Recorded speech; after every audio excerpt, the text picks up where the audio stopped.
They call it a myth, but the texts that survived say otherwise. A weapon so powerful it could turn an entire city to ash. A single command that summoned the light of 1,000 suns. Not a bomb, not a flame, something else, frequency made visible. The ancient name for it was the Brahma-Astra. In the Mahābhārata and the Bhagavad Gītā, the gods didn't fight with swords or arrows. They fought with energy, with astra, weapons bound to sound, geometry, and intention. The Brahma-Astra wasn't launched, it was invoked. The warrior recited a mantra, aligned his mind, and the heavens responded.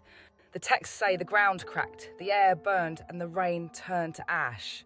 Every life form near it ceased to exist. If this was legend, why does it sound like radiation? Why do survivors in the story lose their hair, their nails, and their sight? Why do ancient ruins from India to Mesopotamia show vitrified stone melted by heat far beyond any known fire? Maybe these weren't weapons of faith, but of frequency. The Brahma-Astra Honda, the variant said to unmake planets, appears in later fragments describing a weapon that leaves only silence. Some traditions say it was used once in the Palladian War, a galactic conflict between light and dark empires, and that its shockwaves scattered the refugee races across the stars. Human DNA, they say, carries those fragments the record of the ones who fled. In the Vedas, the weapon could only be called upon in defense. Once released, even its wielder faced destruction. It could not be countered, only withdrawn, through surrender and remorse. The text warns that if it was ever used again, the gods themselves would fall silent. Maybe that silence is the one we're in now. Maybe what they called the end of the gods was the moment they left us the weapon and walked away. The stones remember what we've forgotten. Every vibration that ever touched them still hums inside their lattice. That's why some temples still ring when the wind passes through. They were built to hold the echo of the Astra. In certain valleys of Rajasthan and the Sindh desert, the sand glows faintly at night, as if the ground still carries a trace of that frequency. Archaeologists call it natural luminescence. The ancients called it the breath of Brahma, the afterglow of the weapon that rewrote the sky. Astronomers now speak of a strange pulse arriving from the same region of space. The Vedas describe as Brahma's seat. They say it's a radio source, but every 108 seconds, the interval mirrors the sacred count of the mantra. The same number carved into stone, repeated in temples, and whispered before every invocation. So maybe the Astra was never lost. Maybe it's calling back to its makers. And the question isn't whether we can fire it again, but whether we already have.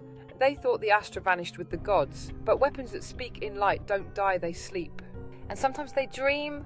Now the same coordinates the ancients marked as Brahma's seat glow again, a new object entering from beyond the sun. Science calls it Three-Eye Atlas. The ancients would have called it the returning flame. Every telescope sees only rock and ice, but our ancestors would have read it as signal. 9 lights travelling beside it, not debris, not satellites, but the fragments of the Astra itself, the 9 echoes of creation. When the weapon was released, the sky cracked and the shards scattered like seeds. Now those seeds are coming home. The Mahābhārata said the Astra could only be used once because the second time it fires, it erases the one who calls it. That was the covenant. If Atlas truly carries the echoes of that weapon, then the countdown isn't to impact, it's to awakening. A frequency event, not a physical one. The same resonance that melted the stones is humming again in the upper atmosphere.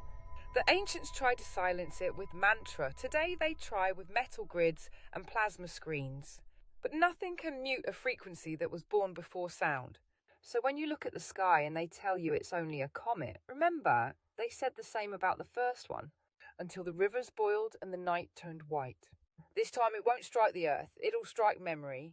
And those who carry the old frequency will feel it first. Because the Astra was never a weapon of destruction, it was a key. And the lock is opening again.